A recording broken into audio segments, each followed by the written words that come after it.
Hello everybody and welcome to part 1 of character creation in Blender, the Rhino. My name is David Radford, and in this first chapter we're going to go over base mesh creation for sculpting with dynamic topology, initial rough sculpting and gross forms, and a little on general anatomy sculpting. So let's jump right in.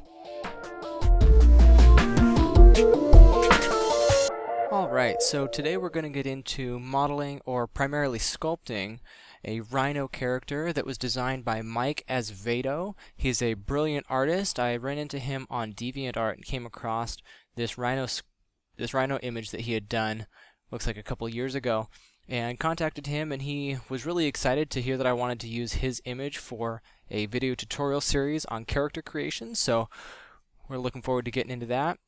I'm going to jump straight into it right here and pull in the Rhino image as a background. Now in Blender you can actually just pull it straight out of the folder and just drag it onto the interface, and that'll set it as your background image. I'm also going to do the same thing using a matte cap to pull in a matte cap image so that I can use that on the model, and I'm just going to drag that into the background as well, and then I'll just disable it from the background image panel right there. So that allows me to bring it in really easily. I don't have to go load it through a menu. Setting my display settings to GLSL shading and creating a new material for the matte cap. Going to set it to image texture, load in my matte cap, and then set my coordinate to normal. Now that'll apply the color to the normal of it, and I'm going to check it to shadeless. I always work with a symmetry setup, so I start with the default cube, delete half of it, and then add a mirror modifier. And then I enable clipping so that the model doesn't break. Going to create a rough base mesh. Now this is very low detail. This is just to get the rough proportions in place so that I can actually get into sculpting. Some people will start with the default cube and just use dynamic topology to expand outward from there. I like to save a little bit of time by roughing in the overall proportions. Gives me a little bit more base work. Here you can see that I rotated the upper arm into place to kind of make sure that it was the right size, and did the same thing with the lower arm. It's kind of a nice trick, especially when you're working with the 3/4 view. Just take those sections and rotate them, put them in place, and then undo to get them back to where they need to be.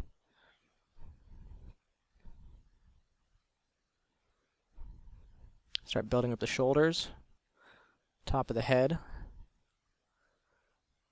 And once again, when you're going to be using dynamic topology, the amount of detail that you need in your base mesh is extremely low, because you're going to do a lot of changing once you get it into the actual sculpting process. So you'll notice that there's a lot of details that I leave out and really don't refine things very far at all during the base mesh creation.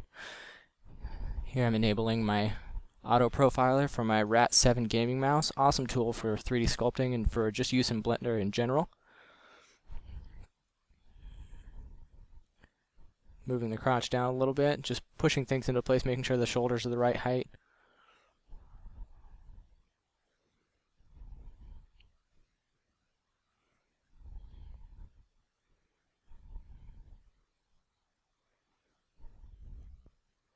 Here I'm going to take the arms and legs and kind of square them out a little bit so they're a little bit closer to the correct proportions.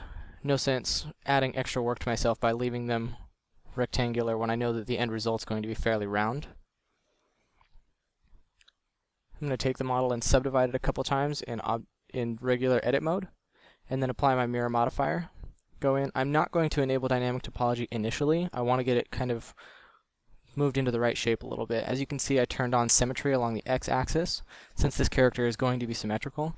I also disable my grid floor. It helps me work a little bit better, especially when I'm working with a character that I've created from a base cube right there. As you can see right now, all I'm really doing is just kind of smoothing out the boxes, kind of giving it a little bit more organic shape. Not worrying about too many details at this point. Still not using dynamic topology. I don't have too much geometry to work with. Start implying some of the more thick structures, such as the shoulder blades. Then I enable smooth shading temporarily to show kind of what the matte cap looks like.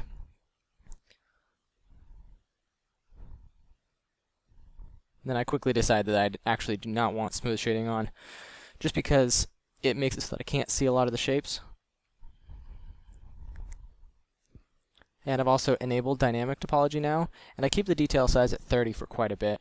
When you're working with dynamic topology, you don't have the luxury of going up and down in resolution, so you want to work with the lowest resolution possible at all points in time, continually refining the entire model globally, as opposed to just working on one section at a time. So you'll notice that I move around the model a lot, trying to get some information into the neck and the face there.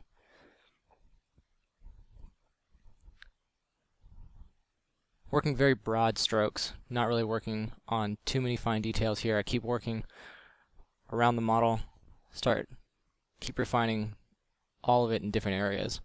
So here I'm kind of starting to create the pectoral muscle area, start to build out some of the gross shapes. I tend to not use too many sculpting brushes. You'll know that I use primarily just the draw brush and smoothing. A little bit later on you'll see me using the crease brush and the pinch brush occasionally, but especially this early in the sculpting process, I pretty much stick to just draw and smooth.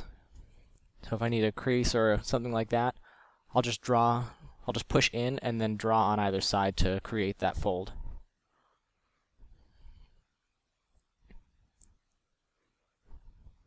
I'm going to start building in the shoulder blades a little bit.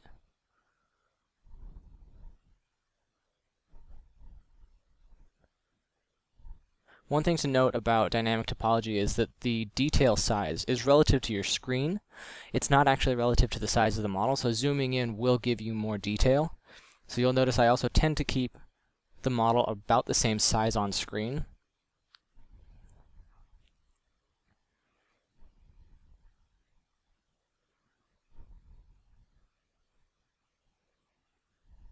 Just kind of smoothing out the back of the head to match the reference image.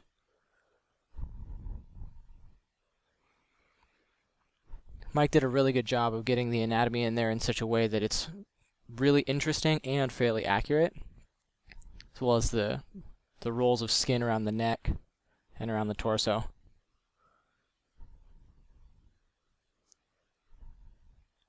So I just start kind of implying some of these things.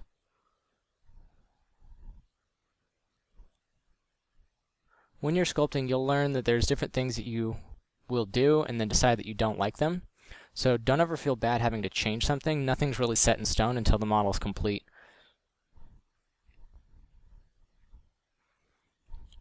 You definitely want to try to move around the model and find out what works for you, what styles, what techniques.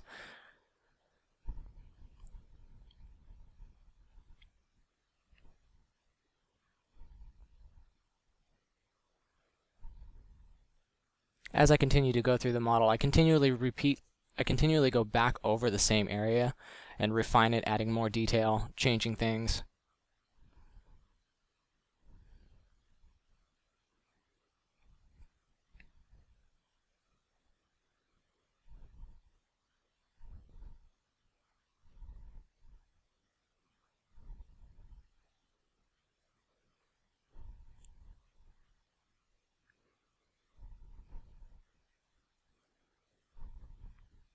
Starting to get some of his horn defined, as well as the lips.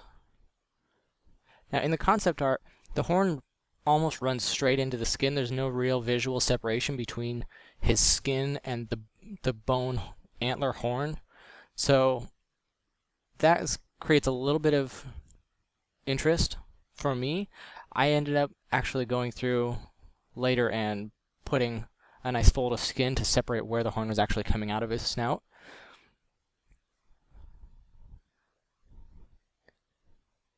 Obviously, if you're working at a company doing this, then your art director is going to dictate what level of detail he wants, and as far as changing things, he may or may not tell you to add more detail in certain areas or stick to the concept absolutely verbatim, or whether you're given a little bit of creative license on that. As you can see here, I'm moving the top of the head just very, very small amounts. I spend a lot of time tweaking the model, so you'll see that I continually just add little bits of detail here and there and move around a lot. There's a lot more that I could have done with the head at that point. I decided to move to a different part of the body. It keeps me interested in the project. I know that if I stay in the same area too long, then I get really bored with it and I lose interest in the project. So continually moving around the model will continue to keep your interest in the project high so you don't get too bored with it. Starting to define some of the back and shoulder muscles here. Making sure I get the lats in there.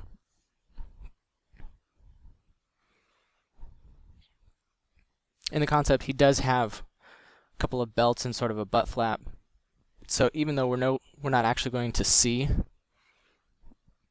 his bum or his crotch area or anything, I still like to model those things or at least roughly, so that I have some sort of framework as to put skin over. Coming down into the legs.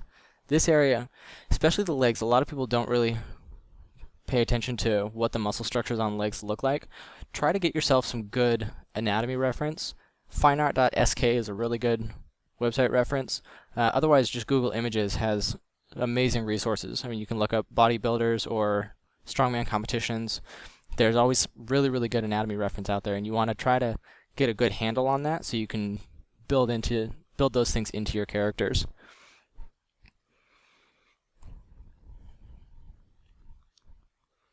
Here, this is a little bit of an interesting process doing the legs and feet, because the concept art by Mike doesn't actually dictate what the legs and feet look like too clearly. So I had to just take visual cues off of the rest of the model and kind of propagate them down into the legs.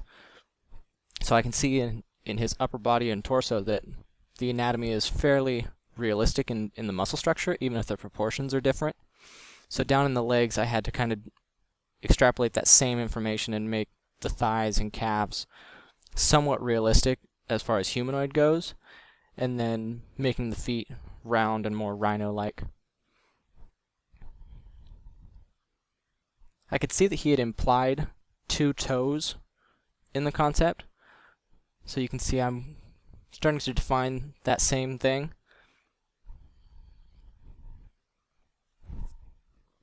And then coming up with exactly what that looks like.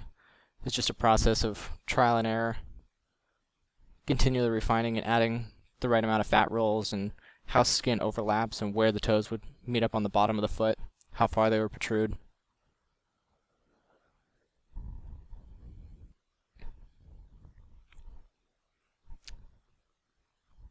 These toes were actually a lot more difficult than I initially anticipated. The shape, they didn't really want to go the way that I wanted them to. So I actually spent a lot of time getting the toes to be the right shape. They ended up really kind of wobbly looking, at least initially, and then I went back and refined them a little bit more. Here's another point where I was referencing some human anatomy. There's a tendon that goes down from your groin down your thigh, and so I was definitely putting that in there. The legs are fairly far spread apart in this, so having just that odd gap kind of made it look unrealistic and didn't make a whole lot of sense, so I wanted to put that in there to tie it back to reality and kind of fill up some of that space, even though we probably won't really see it in the final model. Gone back down to the toes to kind of shape them out a little bit better. I want the bottom of the toe to be flat and kind of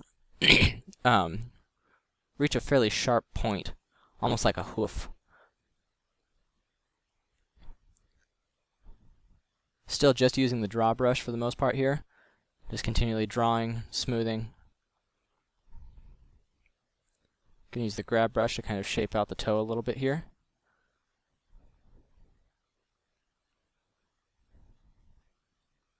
Here you can see again I'm making very, very small adjustments.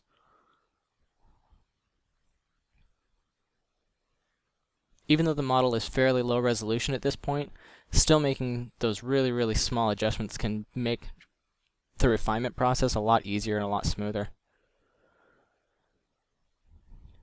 Here we go, I'm just kind of creating that nice roll of skin around the toe,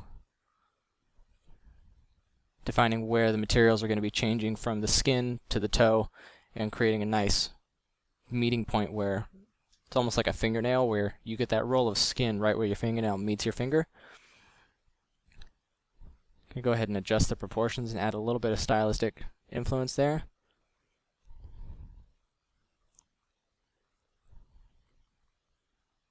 Pulling the inside of that calf out.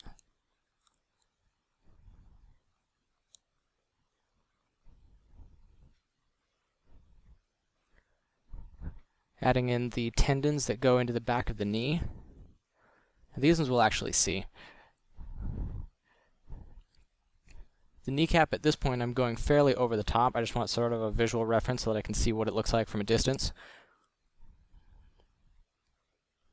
Here I start using the crease brush a little bit to start adding the folds onto the torso.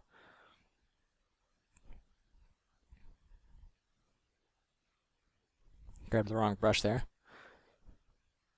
Here I'm defining the hip area a little bit, and I go a little bit over the top, so I create a really deep crease there, and then build the hip bones out fairly far, which, even though by the time I'm done it's fairly smoothed over, defining that really deep crease in the hip bone, right above the hip bone, helped me create that nice roll of fat. That this guy's a big guy. He's got a lot of weight to him, so it helped me build out the correct shapes. Going into the grab brush, and his belly was a little bit flat here, so I wanted to pull it out, add some more roundness to it. Want to make sure that your character isn't too square. The human form isn't really very flat in very many places, and even though obviously this is a very stylized character, definitely want to make sure that I've got enough volume in the character. There's a lot of fat on his belly, and he's a big, heavy-chested guy.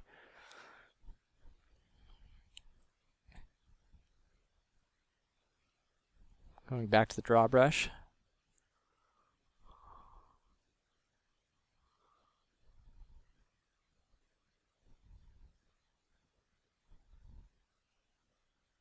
Starting to imply some of the abs here. And then the separation between the pectoral muscles on the sternum.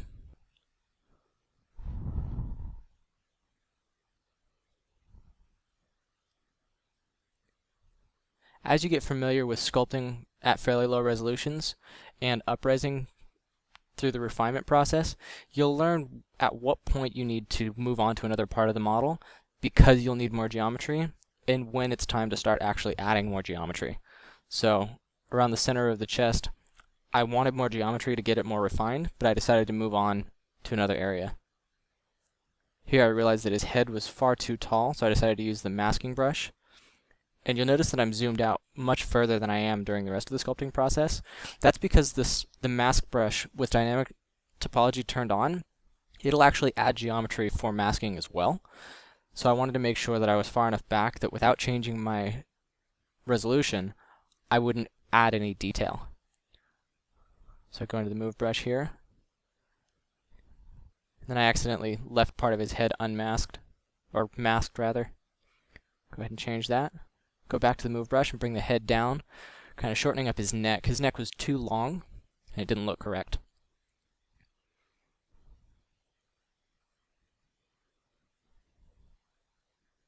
Go ahead and mask that off again and invert.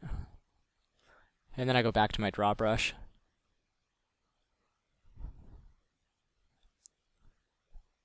Here I'm going to be refining the folds in the neck. And this is a really good example of if you have something that you don't like, just change it. Don't worry about that extra work. If you don't like it, then taking the extra time to change it is definitely going to make it better. So here you can see his neck is extremely fat in my model, and it's not quite so much in the concept art.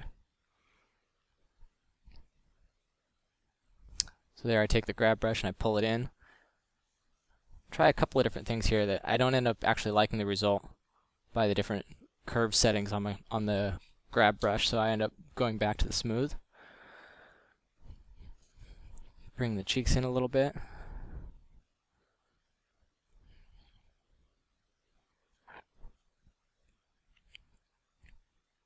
Here I'm going to start defining some of the shoulder muscles. Just put a little bit of mark for the inside of the elbow. That kind of splits the arm in half, and it's going to give me a good reference for where they need to be, where the muscles need to be. So some of the things that I do here are based on my knowledge of anatomy, and other things are strictly based on the concept art.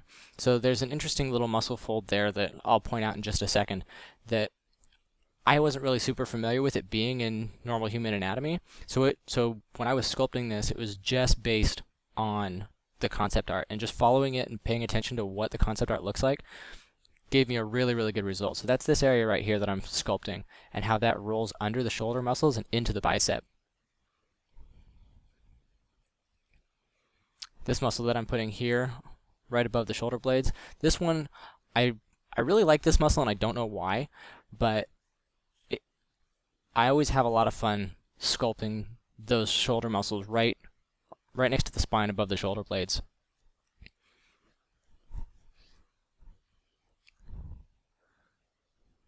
Kind of defining the upper part of the lats a little bit in the shoulder blades again.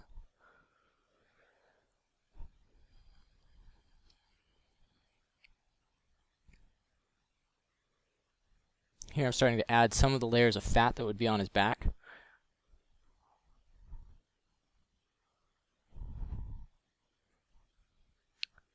The last character that I did before this was based on kind of a strongman competition type guy.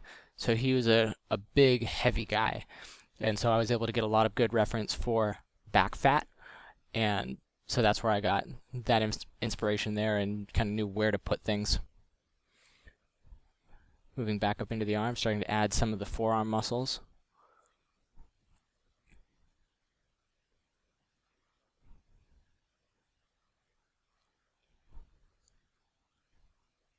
Arms can be very, very tricky getting the proportions correct, so definitely try to get some reference for that.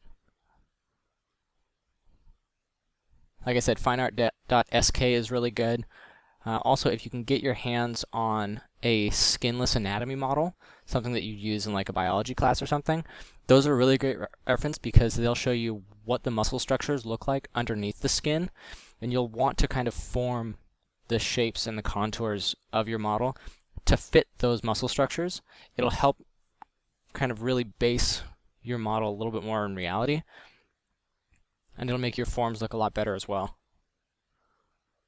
Defining how the shoulder muscle wraps into the bicep. And here I'm just adding more volume to it.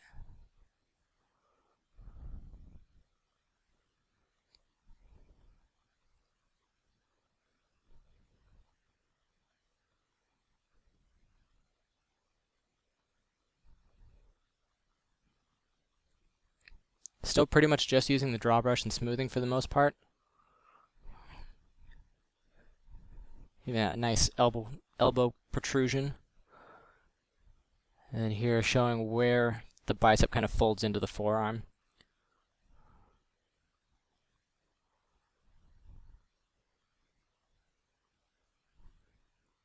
Another thing, especially when you're working with different muscle structures, take some creative license and do some fun things with it. Not every single person is built exactly the same, and especially when you're working with a brute type character, somebody that's got a lot of muscle mass, depending on what that character's story is, where he came from, what he's done to build up all this muscle, individual muscles are going to be slightly more defined than others. So if you follow a perfect anatomy reference every single time or go off a bodybuilder or something like that, it's going to end up looking too uniform. So feel free to kind of exaggerate certain muscles a little bit as long as it fits within the character definition. I'm going to go ahead and save this guy. I actually hadn't saved it until this point.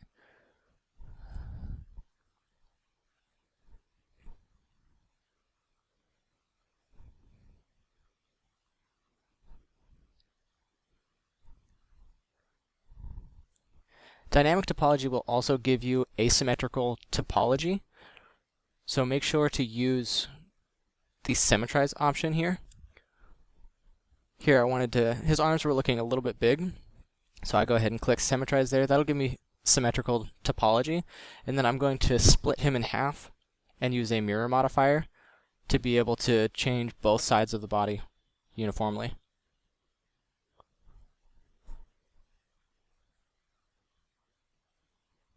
Right now he's only about 60,000 tries, so he's not too heavy. There's my mirror modifier. I'm going to add a lattice. Just kind of position it over the arm there.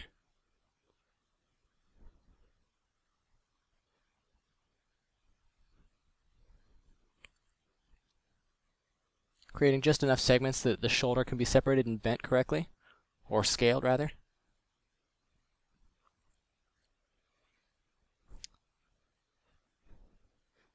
So here I needed to rotate the arm down to make sure that I scaled it the correct amount. So I've put the cursor at the center of the shoulder rotation there, and then rotating down to see where it's going to go. And I know the leg's moving, but that's not a problem. So just looking at the concept art with his arm bent a little bit, when he's making a fist, his arm's right about at his knee. And at this point in the model, his arm was a little bit too long.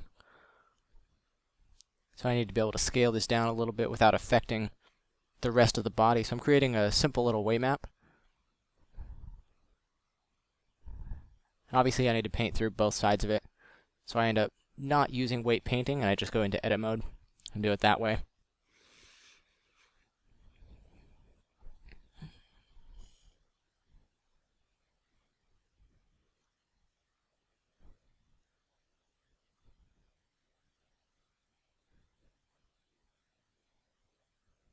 So I'm just going to select these vertices, go over to the weight, go to the vertex groups, and just assign all of those verts. Just going to scale it down to 95%. It looks like I actually went down to 90%. So there we go. There I can see that the arm is about the right length now.